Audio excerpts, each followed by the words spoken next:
to the latest episode of Enterprise Minds. We got the whole crew here, Ruthi and Dave. We are going to talk about some AI use cases to try to bring the theoretical home to useful things, but also sort of make fun of AI too with some of the image prompts, if I'm understanding what was pitched before we hit record. So Alex, per usual, I will kick it over to you to introduce your topic, and then we will discuss. Well, greater topic really is kind of the AI hype cycle. And it's just a kind of a current feeling. And I wanted to get your guys' kind of temperature reading of where do you feel kind of hype cycle versus reality is today? Because where we started was ridiculous. And I kind of been thinking about like the hype cycle versus the true reality as two curves. You got this way up in the sky high curve, which is the hype. Mm. And then you got the bottom on the ground reality. And occasionally they touch, but then something new comes out, agentic, and then it bounces off again. And then, something else happens. Image, nano banana announcement, boom, then it bounces off again. And then it's like, we saw that with VO, we saw that with any of the kind of the video creation pieces. We saw that with some of like the different launches of new tools, of new models. There was also, though, like some areas that it just seemed like it was information fatigue of like, yeah, there's always a new AI model. And that was about the same time there was like database announcements and stuff like that, which were kind of boosting things again. Mm-hmm. Right now, I'm kind of feeling like the bounce is on a low curve, where the hype cycle is starting to hit reality again, where people have been using it and they first thought they were going to lose their jobs, and then they realized, oh, it can write me a term paper. Like, that's not going to do my job anytime soon. Things like that kind of come home. At least that's my feeling. I'm surrounded by a lot of people who do this kind of stuff all day, every day. So it could be also that we've just had enough on the ground experience that we're already at that point. What do you guys feel, and what do you think? Like the people you work with, you feel like they're at that point, or are they still kind of on the hype cycle, like high bounce?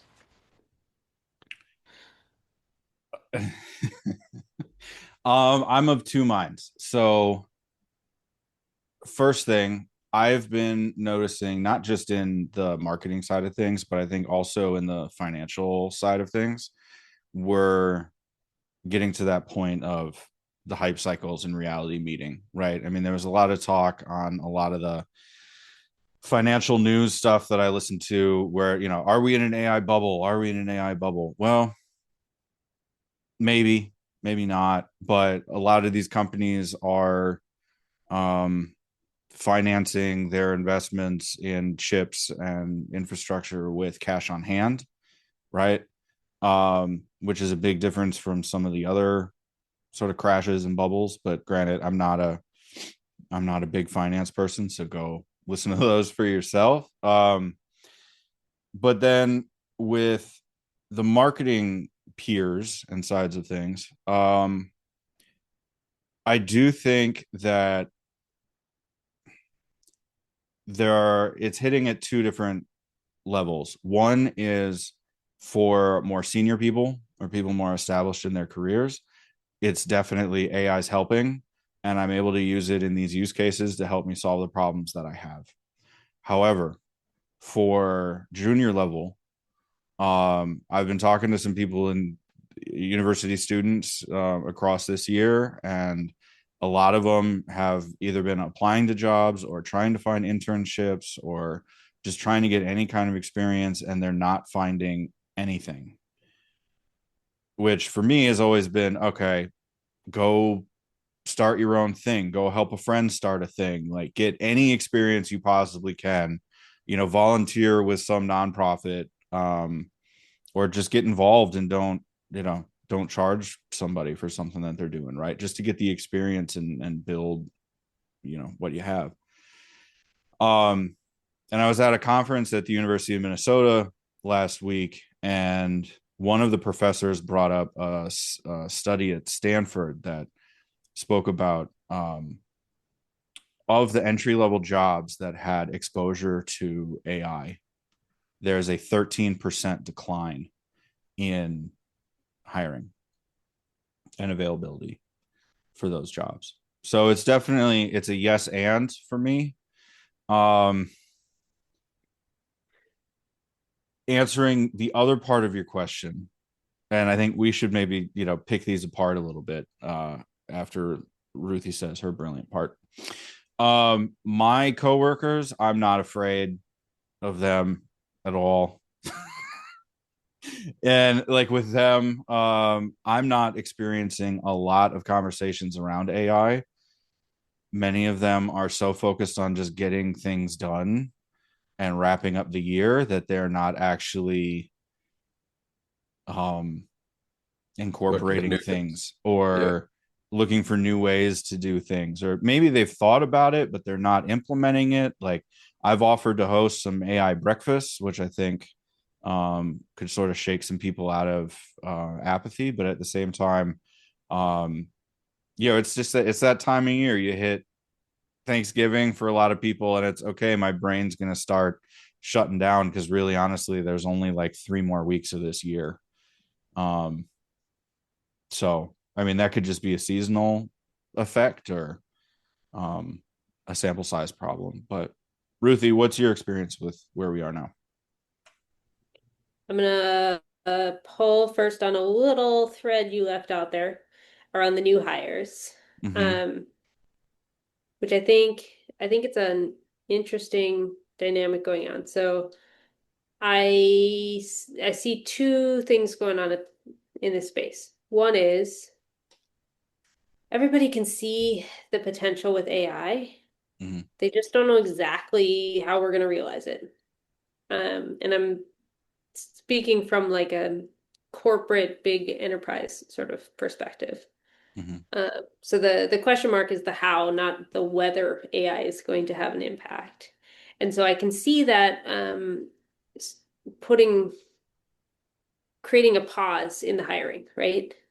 You don't want to be hiring and continuing to bring on new people if you think that the way you're doing business is going to shift and you're going to have to reallocate resources. So that dynamic could be at play. The other one that I think is really important is we got tariffs. Like Mm-hmm. tariff headwinds are a big deal. And what do you do when you have the potential for a lot of extra cost in doing business, but you're not exactly sure there's a lot of uncertainty? Well, you kind of you pause. You say we're not going to be sort of expanding because we don't know what's coming in the next few months. We don't know what kind of retaliatory tariffs are going to come up. We don't know what our supply chains are doing. So there's a lot of uncertainty. And so I guess your comment about there being a drop in hiring of new people within the information working space just lends one more data point to this, I guess, hypothesis I have out there, which is we've got a lot of uncertainty going on in the market, which is making companies just want to, Mm-hmm. wait, let's pause. Um, and that plays into this like hype cycle, which I think the fact that there is a hype cycle also is another data point in this uncertainty piece. We don't know. We don't know where it's going. It's kind of like if you go back to when airplanes were first invented, everybody could see that this is going to change a lot. It was going to change everything, but you don't exactly know where it's going. And it ultimately did transform the entire world and how we do things. But you couldn't necessarily point to like this is the one company or the one sort of killer app within it that was going to pay off in the long run. You could just see the change and you know it's going to be transformative. Mm-hmm. Um, Within the specific hype cycle, one thing that I've seen very one thing I've seen that has evolved over the last few months is the level of skepticism of new tools or new apps that are going to just change everything. Like the skepticism of those have gone up, right? Everybody looks at a new tool and they go, yeah, but really? Like, and tell me about the, like, let's get into the details and how much work needs to be put in it for it to do the thing you showed in the demo? Does it do the thing in the demo every single time? And so I think our realistic expectations are sort of catching up to what were sort of hype level expectations around what the new fancy technology is. But then where I've sort of seen like a steady increase in, okay, this is something that I can be using on the day to day is more in the sort of Copilot productivity suite where it's slowly incrementally getting better. And no one had really high expectations of Copilot to begin with. They're just like, oh, this is the corporate tool I have to use. And so Right. now it's sort of like there wasn't a hype cycle with Copilot because it's a Microsoft tool. It's probably going to be good, but it's been continuously increasing. And so those are, I sort of, when you're talking about the hype cycle versus sort of the realistic on the ground, that's the picture I have in my head of like Copilot's like doing this. The hype cycle is maybe Right. gradually going down. And then the last little observation, I'll just chime in on this topic too, is at the you mentioned the potential for a bubble. I mean, at least we're seeing the hype cycle happen in stock prices. So if you look at the Vanguard Technology Fund, it hit 800 at the beginning of the month, and I went, oh, that seems high. And sure enough, it's dropped to, the 720s in the Mhm. last couple weeks. And so I wonder if we're also seeing the hype cycle play out a little bit just overall. Yeah, I think I that think. skepticism is an interesting point because Mhm. that skepticism kind of comes from the unmet hype. And then you start to gain this skepticism, which kind of like tampers it down. So others may be excited, but you're less excited. Like you're kind of pulling that top curve back down to reality. Might be even past, kind of going too far potentially. But you have that kind of experience now that you've seen this, you've seen it for a while. You kind of have your arms Mhm. around it or hands around it enough that you can get some idea of like this new announcement. I'm going to question some aspects of it. And this next new announcement that's so far so amazing. I don't know. Maybe it'll live up to the demo. Which before it was, this is amazing. I've never seen anything like this. It's hard to have, any kind of marker against it, and then it's like, oh, it probably could do those things. Mhm. I wonder how much Slack has ruined new tools for everybody. Um, I pick on Slack because of just the insane number of notifications that you get with that, where we're going to improve efficiency of communication. No, no, you didn't. You're blowing up my phone for every little thing. And I'm not here for that. you know? Yeah. I think it was interesting going to that Ignite conference. And if you subscribe to the Pathways newsletter, you would have seen the latest notes on that for a deeper dive. But one of the things that stood out to me on one of the panels was they were asking some rather large organizations, like, hey, how are you doing AI? How are you leveraging it? And the use cases were very dependent on the organization. For example, the woman from Target, I forget her name, but she was speaking about how they have an approach of collaborator, not um like was it collaborator, not an enemy or not a replacement, right? Like they are specifically looking on how to augment not yeah the how to augment their workforce so that they can continue to do what they need to do, and maybe come up with some new interesting ideas for the problems that they work on, but they're not looking to replace their workforce, right? The US Bank CMO, for example, brought up the fact that they too are using it to address the problems that they typically have to face. But more interestingly, they are creating synthetic audiences to test campaigns and marketing messages against prior to launching them. So if you're going to be targeting mortgages to under 30s, how do you do that, right? And he said it's been working well, but the main drawback of it is that it is really bad at specific cultural nuances. So you still need humans in the loop to better understand that target audience, to make sure that you're not inadvertently, angering them with some, side example or side comment. Um, then there was this guy from Amazon who, when you think of automation and replacing people, you would think it would be coming from Amazon, right? He was specifically AWS, but he said that their stance was while they are leaning hard into automation, they are specifically looking at hiring new people because AI cannot bring fresh perspectives to the problem solving, right?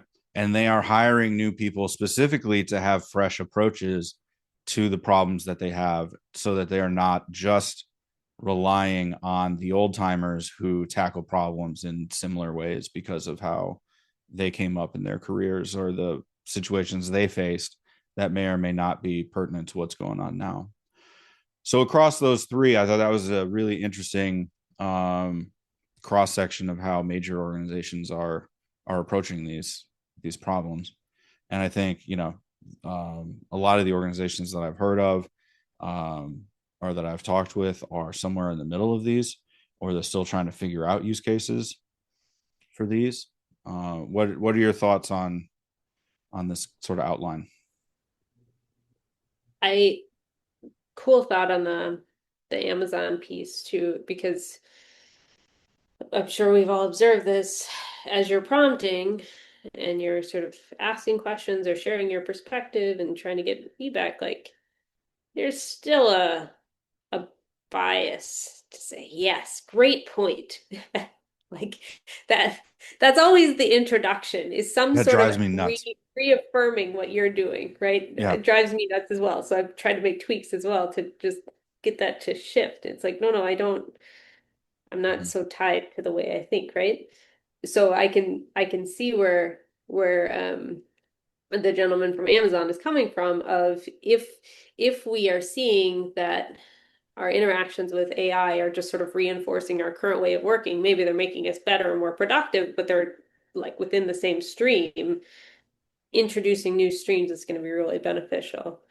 The other thought I was Mm-hmm. thinking about with the comment from Target about collaborator, not replacement, is the incentive for a manager. So let's set aside like company organization for a moment and sort of Yeah. reorgs and reallocation of resources. If we think about the incentive from the manager's perspective, it's not really, at least not yet, to say like, I want to replace my team with AI. Like, what manager is going to do that? No, what they want is like they're always going to want new headcount. They likely can't get it. That's probably a lever they don't have to pull often.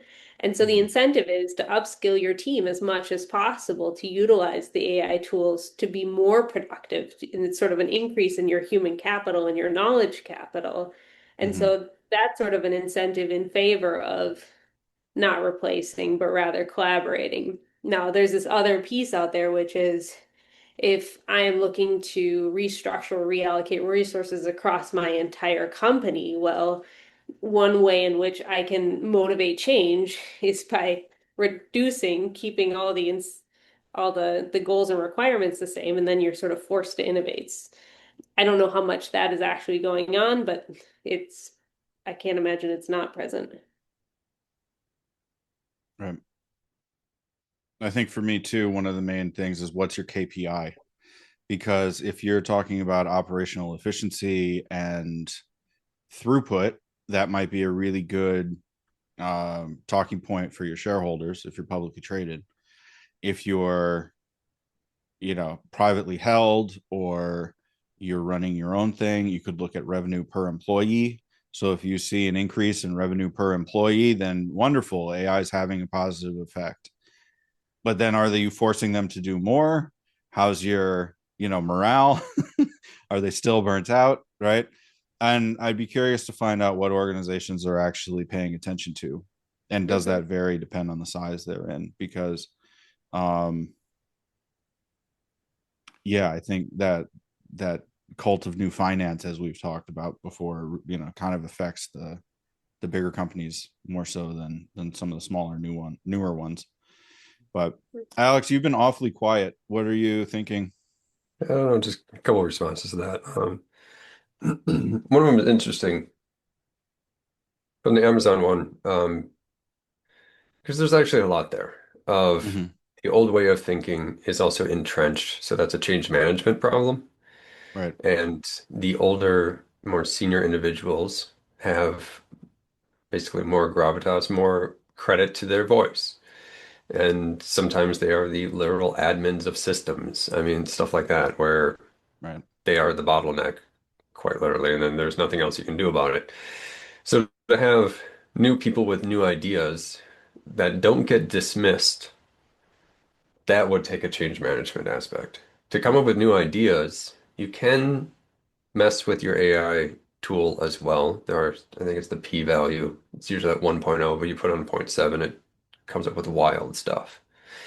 So there's ways to actually get it to be more creative. It can be annoying because it is a whole bunch of random ideas, so you kind of have to still work with it. Um, and the newer models are supposed to be like ChatGPT 5.0 versus 5.1, supposed to be better with remembering instructions. So, for instance, I have Mhm. mine, I tell it to be pragmatic and not have that no emojis. I mean, there's a couple of things I've asked it to do, like Right. just It's very stop. Alex. Like, well, I'm looking for a like a business partner, Right. not a cheerleader. Like, Right. I need someone to actually tear apart the idea so that it becomes a better idea instead of just telling me how to do it. Right. Um, Another part about that is almost on the same on the target side is it's not smooth yet in terms of being a partner. Like I can come up with a piece of content with it, but then to get that piece of content live is a whole bunch of aspects of our website and CMS and our systems and processes and all the rest of that kind of stuff.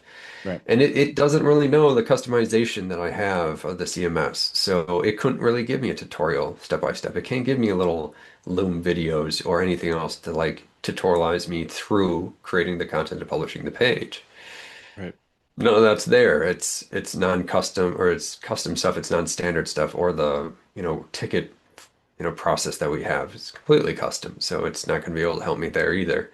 Right. I can screenshot some things and really try to do it, but my gosh, it's gonna be kind of a time suck. So some of Mhm. this I think is like where AI will be, but it's not there yet.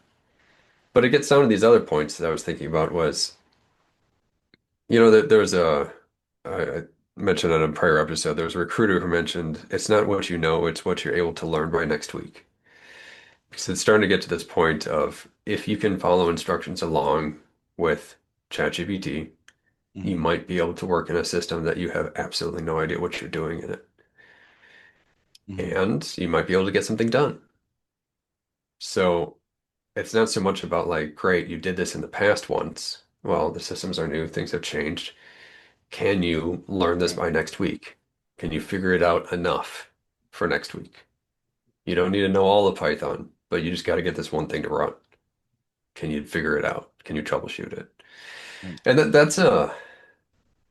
that is also this burnout inducing aspect, which I swear everyone is feeling right now, is Mhm. either, man, we all got really, really tired of late stage capitalism all at once, or I think the companies are, grinding the people to a pace a little bit too hard on this one, along with like the job insecurity that kind of gets present as well of Mhm.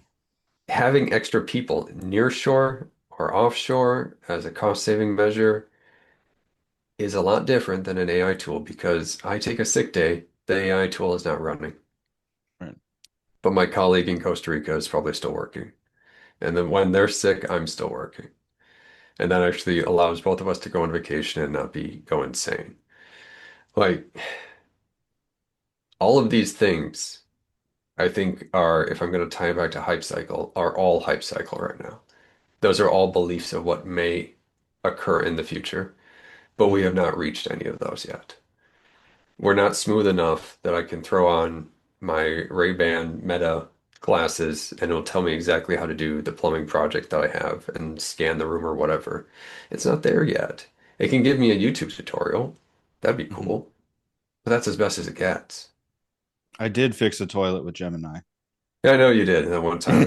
I kept asking questions back and forth, but it's working off enough of a standardized system that works. Once you Right. start giving it a custom situation, then it's going to start to fall apart, which sadly, I think we've all realized the spaghetti system that is work. It is a mess. Yeah. It somehow gets done. It is crazy in the middle. And honestly, if the workarounds are used more often than the standard process, that is now the way it works. and things just start to shift like a river going through land. Like it always keeps moving. Hmm. So I have I'm a just a bit of a downer. no, it's fine. I had thank you for taking my sandbox from me for a little while. Um, I'll I give have you a a shovel. You can come confession. back in. I um yeah, I will forever occupy the Eeyore space, but that well, but that brings me to one point is how many senior leaders do you know that are self-aware enough to realize that they are bringing bias to what they're doing? I that's asking a There was lot. one guy once. There was one guy once. He One gave a guy talk, once, and yeah. he was amazingly humble, and it was an individual who realized and spoke about his mistakes and Right, about how things could have been done better and how he should have done things better and about kind of his beliefs and all the rest and kind of how that shapes the right, way he works. So he is very, very self-aware. Most individuals, right. And that guy was probably fired 2 weeks after that speech, right? he did change jobs. Yeah. I think it was a better job, personally. But yeah, yeah, that's a difficult call. And Hmm. I think it's also it's a st an aspect of how management is done and leadership is done today. Yeah, We are so far away from our customers and we're so far away from the work yeah. that it becomes very, very hard to have people have a realistic idea of what's needed to actually get the work done and what the customers actually want. I mean, Simon Sinek had that quote from a talk that he gave where he keeps hearing over and over again from CEOs of like how the customer's voice is what matters to us. And he's like, BS. You haven't talked to a Hmm. customer in 7 years, maybe Right. 10. What do you know? And frankly, they don't. They know the Because system and the for this, financials. yeah, because they're talking to shareholders. Those are their customers. Right. The people who Uh, actually buy the products are not the CEO's customers. right. So, but again, to Ruthie's point, it's incentives. Here we go. Ruthie, any thoughts on this? You guys are being super gloomy. Yeah. Uh, Hey, I think AI can get there. I think it will get Mm, there. I just don't think it's there yet. And I think it's unfair to treat your people with the assumption of where it's going to be. right, I don't think that's real. yes, you got to buy the product as it is, not as the next two releases promise it to be. A right. Right. 100% agree with that. Hmm. And some of the things I was thinking about is I think that execution piece that you talked about with like being able to execute on the CMS, being able to execute within the ticketing system, I think it exists, but it exists in it exists in its own set of tools, which is a layer on top of like an application layer on top of ChatGPT, on top of Perplexity, Gemini, etc. It doesn't exist natively out of the box. And so if you're looking at Copilot or whatever tool, whatever general LLM you've given your workforce and you've said like you should be able to do these magical things, you're right, it's not there.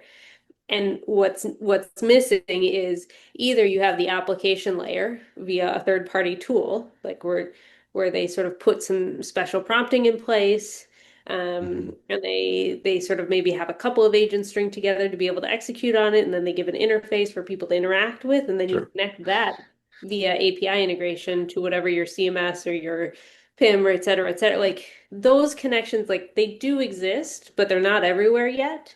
And our tools aren't all integrated and talking to each other. And especially if you're working at an enterprise, you can't just take like, oh, cool, ChatGPT just partnered with Figma, and now you can create Figmas directly from ChatGPT. Well, that's that's not in an enterprise scale, right? So like some of those sort of new exciting integrations that exist out there can't be taken advantage of if you're enterprise with particular licenses. So that's kind of where my head is there, but I think you're right. It's going there. It's just maybe Hmm. not there today. And I liked your comment about the spaghetti work, which is kind of where some of the lessons I've learned in terms of like the new tool hype. Maybe the tool does do the thing in the demo. Maybe it's awesome, but then you have to try and figure out how your spaghetti work layers on top of it. Either you need to train the tool with Mhm. this weird set of processes that you've created, or you have to do the change management of changing your processes in order to make it work with a given tool. Like, and so I think that's where the delta in our expectations lies. Yeah, I keep kind of in the back of my head thinking of this, there's an XKCD chart of, number of times you do something in a week or a month, and the amount of time you take to do it, and the amount of time you Mhm. should take to optimize that thing. And every once in a while, I start hitting that same, I don't know, there's probably a better phrase for it. There probably is a real phrase for it of the efficiency, like delta or something, where you hit Mhm. this point of like, is it worth trying to explain to this tool how to do this thing, or is it worth me just doing it myself? And there's always like this, like, one, a false expectation of how fast I can do it, because that's not true. Right. And also an expectation of how long it's going to take to figure it out, which honestly is kind of hit and miss. So that one's a little hard to gauge. So I don't know. Do you guys feel that same thing when you're using you're reprompting, and you're like, is this worth my effort to reprompt this, or should I just edit it myself or something like that? Well, I know the phenomena of Mhm. like, how much time should I take to work with an AI to do it? Which is the same of like, how much time should I take to teach a junior level employee to do this thing? And the Sure. thing that is hard to keep in mind in those moments, because you just got to get on to the next thing, is the potential for scale or Right. the now there's somebody else who can do the thing. The And I think growth. like AI being able to do it has that added thing of you can then potentially scale it by adding on additional tasks. And so I'm trying to force myself out of that trap to be like, well, no, you should create an agent for that. Don't reprompt it. Mhm. Or like, if I find myself doing the same thing over and over, like figure it out. But it's so hard because it is time consuming and you're trying to get stuff done. Yeah. I also have a belief that AI will patch a lot of the API connections. So there's been always a lot of hybrid websites out there that they're cool because they connect different data together and they just present it together instead of being separate.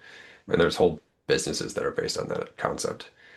But everything in that is all standardized. So one system has a standard set of outputs. The other system has to take that in and do something with it.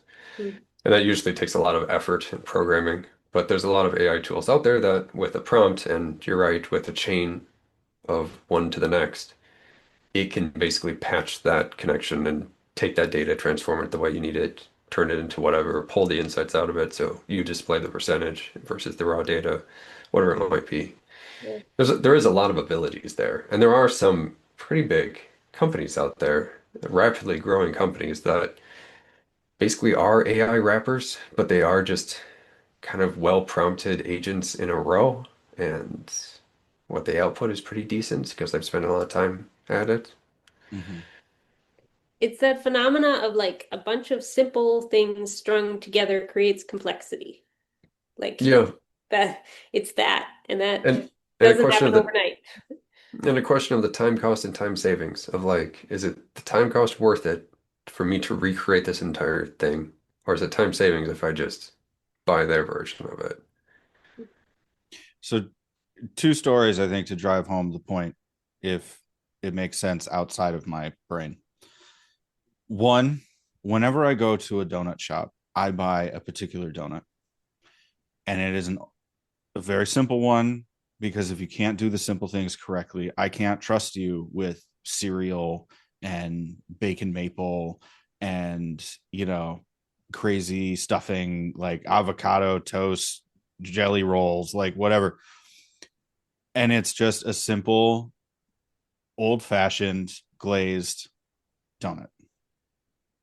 It's not a cake one. It's not risen, just old fashioned sour cream, right? Uh, Donut.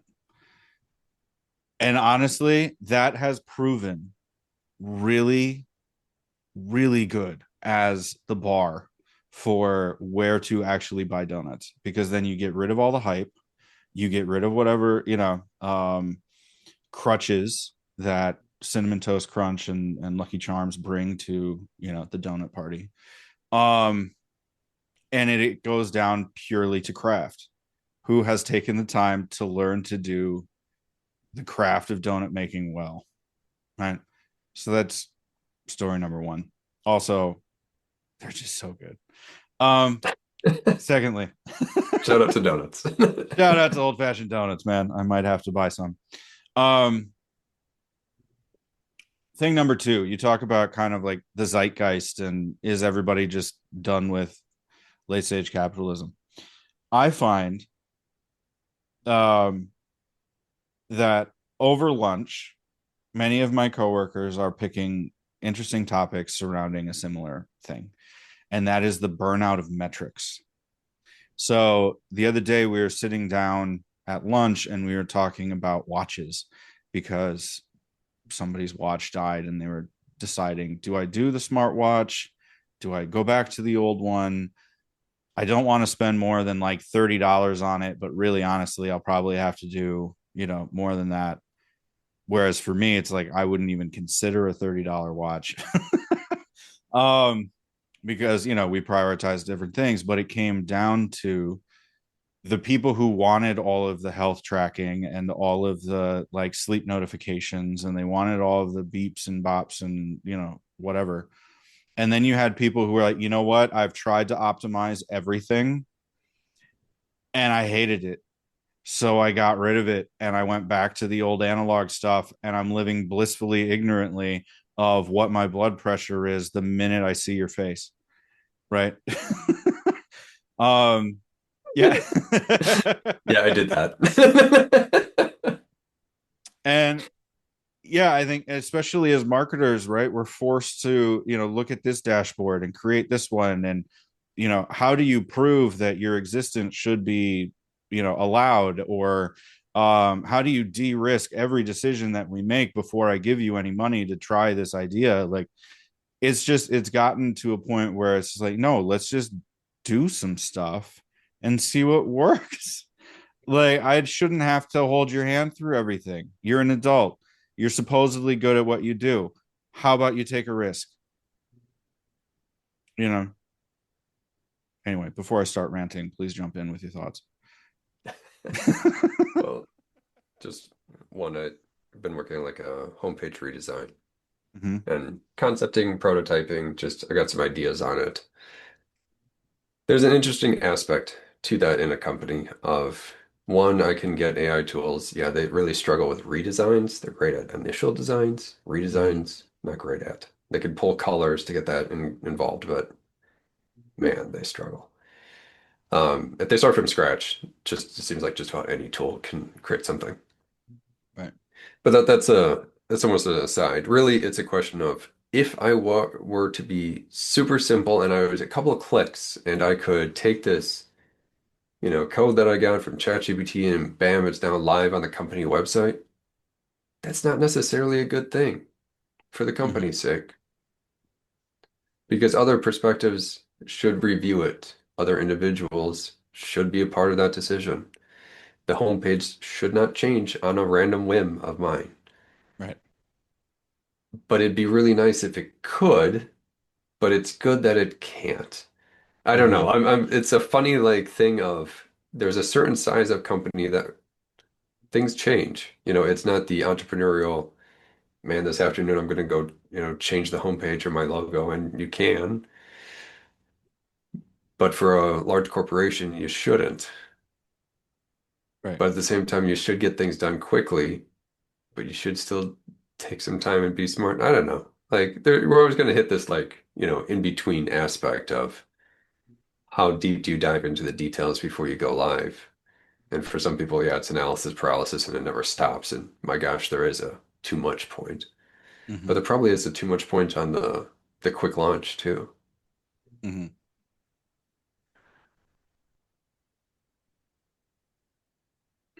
I want to take us back to another thing Alex said, because Alex had a lot to unpack in his, and we've Just covered most venting. of them, Thank you. but we didn't cover this one piece, which this quote, I don't remember where you said it came from, but it's not what you know, it's what you're able to learn by next week. Right. And I wanted to highlight that because it also ties back into Dave, some of the things you'd been hearing from some of the college students and such. I can't emphasize enough how important that skill is. And also, it's tricky to look for.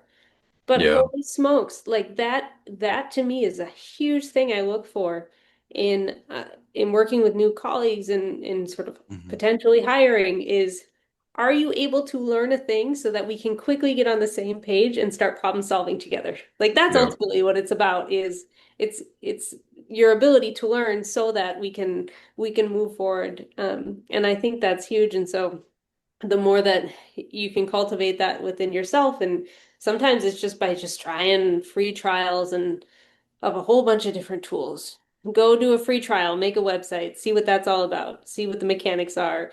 Go play around with how you might organize a lot of different images. Go play around with different AI services. Like cultivating that skill is so crucial. And this is one of the things I so value in working with you guys is we all sort of have developed that. Maybe not intentionally, but we have it. And so then when we're like, oh, did you see this thing? And then we all dive in and we go, oh, let's check this thing out. What can it do? And that Right. allows us to then have really cool conversations. Yeah, I think about that quote makes me think of when I was on the agency side, and it was being thrown in the deep end. Like, oh hey, Yep. we promised this client that we could do tag manager implementations. Do you know how to do it? No. All right, your job is to figure it out. Yep. And Yeah. like, what? It's like, put this code here and you have to code it that. And I'm like, I don't code. What? My You know. brain, I remember going to some of the web dev guys and just being like, please help me. My brain does not work this way. Like, but it was really good. Like I finally got there, but it was like a teardown of your brain and being okay with being uncomfortable with not knowing and knowing when to ask for help and putting yourself in awkward situations, right? Like, thank you for paying attention this far. We've hit a number of recent milestones that are pretty cool for us. So thank you everybody who's been along this journey with us and leaving reviews and getting in contact with us and saying hi and all of those things. So glad to have you along. Thanks for listening. Like, share, subscribe. Go get the Pathways newsletter. We're doing some interesting deep dives on that. And we'll see you in the next episode. Take care.